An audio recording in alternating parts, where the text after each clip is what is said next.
લાંબા સમયના વિરામ અને અસહ્ય ઉકળાટ બાદ આખરે વાગરા પંથકમાં મેઘરાજાની તોફાની એન્ટ્રી થઈ છે.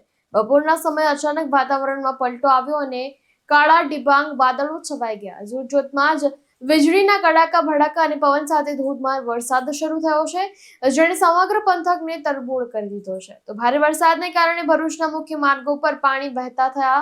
નીચાણવાળા વિસ્તારોમાં પાણી ભરાઈ જવાથી વાહન ચાલકોને થોડી મુશ્કેલી પણ પડી હતી. તો વરસાદની તીવ્રતા એટલી હતી કે વિઝિબિલિટીમાં પણ ઘટાડો જોવા મળ્યો હતો, જેના કારણે વાહન વ્યવહાર ધીમો પડ્યો હતો.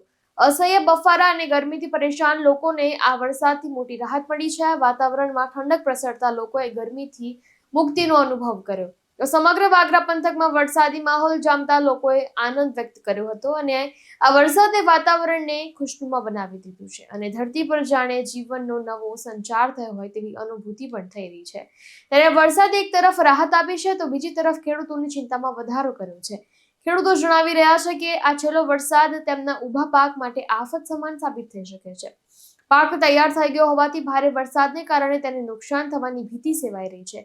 ખાસ કરીને કપાસ અને અન્ય શિયાળુ પાકોને ભારે નુકસાન થવાની શક્યતા છે.